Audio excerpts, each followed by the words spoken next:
Assalamualaikum warahmatullahi wabarakatuh. Alhamdulillahilladzi ja'ala lana min dunya ma fihi ibratan li ulil albab. Asyhadu an la ilaha illallah wahdahu la syarika lahul mulku wa hamd. Wa asyhadu anna Muhammadan abduhu wa rasuluhu an-nabiqu bil haqq wa fadlil khitab. فقال الله تعالى في القرآن الكريم: أعوذ بالله من الشيطان الرجيم بسم الله الرحمن الرحيم ولن ترضى عنك اليهود ولا النصارى حتى تتبع ملتهم. Sallallahu alaihi. Bersyukur kami kepada Abu Umi dan Abi yang ada di bumi. Allahumma ighfir lahum warhamhum wa afini wa'fu anhum. Kata-kata penghormatan kami kepada Abu Pucuk pimpinan Dayah Darul Arif dan Dayah Darul Arifah beserta keluarga, dan tidak lupa juga penghormatan kami kepada seluruh para dewan-dewan guru dan yang teristimewa kepada seluruh para hadirin sidang pembuka yang Allah muliakan. Sebagaimana kondisi dan situasi zaman yang serba kecanggihan di berbagai sisi, umat manusia terasa haru di segi ekonomi zaman, sehingga banyak budaya-budaya yang sangatlah bertentangan dengan budaya-budaya yang telah ditinggal oleh nenek moyang kita sesuai syariat. Oleh karenanya, tergugahlah dalam hati kami pada malam yang berbahagia ini menyampaikan satu syarahan singkat yang berorientasikan Islam terdalam, Yahudi berkebutuhan. Perhatian sidang terdalam yang Allah muliakan.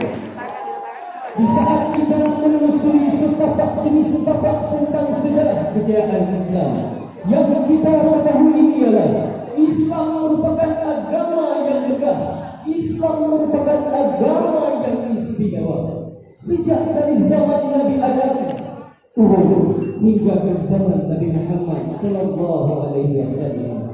Sejak dari kekhalifahan Syekh Abu Bakar As-Siddiq turun hingga kekhalifahan Syekh Abu Muhammad bin Zamzami, Islam sangatlah difavoritkan oleh semua umat yang beragama. Namun sayang beribu sayang, seiring dengan kemajuan zaman dan derasnya arus teknologi dan informasi yang terus berkembang, kejahatan telah menduduki kebenaran, ketidakadilan pun kian merajalela, kesalahan telah mendapatkan singgahsana, sehingga manusia rela mendapatkannya.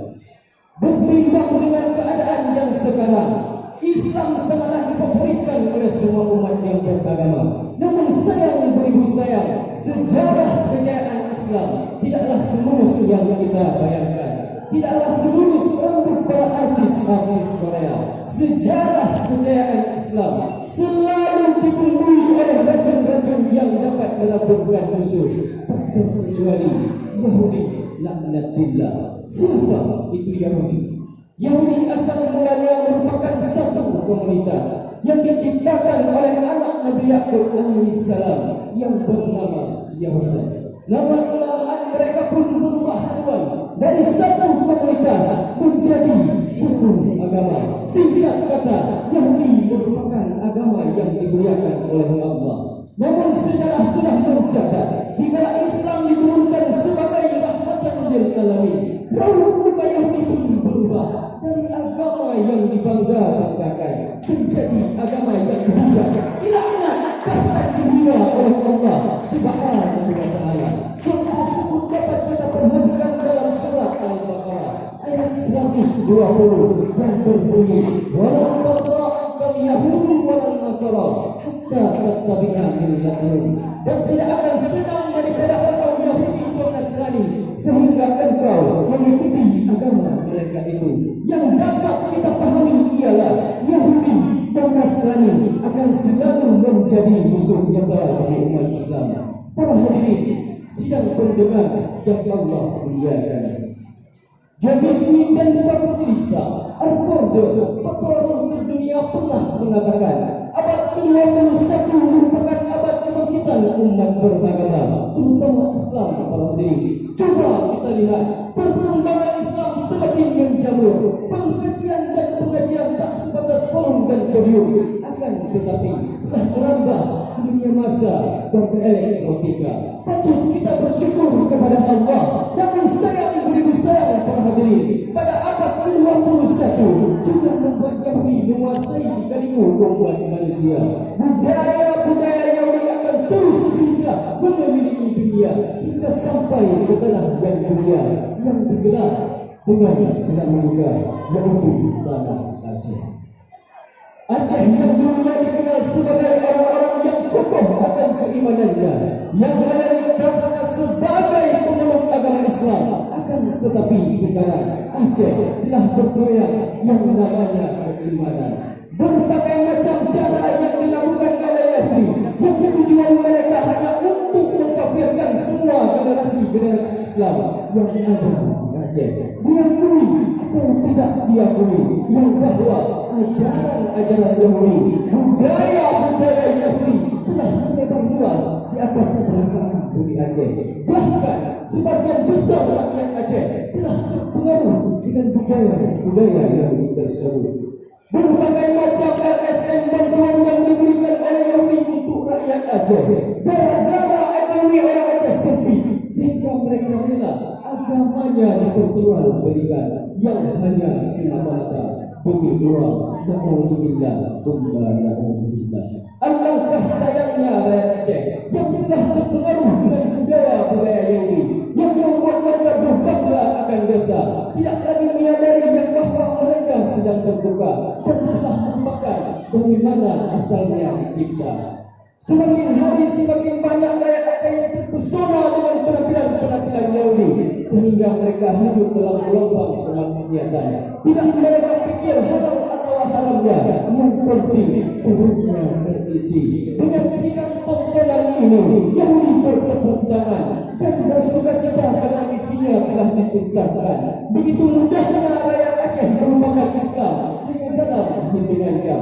Rakyat Aceh bisa dituntaskan karena mereka segalanya memperjualbelikan. Lambat laun terjadilah pergeseran umat dari budaya nenek moyang menjadi budaya laknat Tuhan. Untuk contoh yang pertama apa para hadirin, yaitu masjid. Masjid merupakan tempat ibadah, tempat sujud kepada Allah, tempat melakukan kemusyawaratan tentang Islam. Itulah yang dicontohkan oleh Rasul saja. Akan tetapi masjid sedang mengalami pergeseran. Masjid laksana bangun kosong yang tidak bermakna. Megah masjidnya tapi kosong dari muatan takwa. Mewah masjidnya tapi jauh dari ajaran yang beragama Islam. Besar dan menjulang tinggi masjidnya, tapi masjid dijadikan sebagai tempat wisata. Lingkungan masjid dijadikan sebagai tempat percintaan. Ada juga para hadirin masjid-masjid yang ada di kampung kita yang bersifat la yamutu wa la yahya, tidak bermutu karena kurang biaya. Yang lebih bagusnya lagi, masjid dijadikan dihutangkan gara-gara beda aliran, beda mazhab, sehingga enggan pergi ke masjid. Akhirnya lahirlah masjid-masjidku yang bersektor Eropa yang dipenuhi dengan kemunafikan. Masjid dijadikan sebagai ajang kemewahan. Sungguh memalukan para hadirin. Sehingga pantaslah Dr. Ismail Sabri Abdullah, pengamat ketiga dunia, pernah mengatakan umat Islam yang sekarang, termasuk umat Islam yang ada di negara kita, merupakan umat yang lemah, umat yang tertinggal, jauh tertinggal dari Rusia yang komunis, jauh tertinggal dari Jepang yang komunis. Kenapa? Karena kita lemah dalam menggunakan budaya Islam kita. Para hadirin sidang pendengar yang Allah muliakan. Adapun yang menjadi kesimpulan daripada orang tersebut ialah, kalau kita lihat sejarah yang sekarang, kaum muslimin yang sekarang memang Islam di luarnya, tapi Yahudi di dalamnya. Apa maknanya? Memang Islam yang dinampakkan, tapi tingkah lakunya Yahudi. Bagaimana dihapuskan.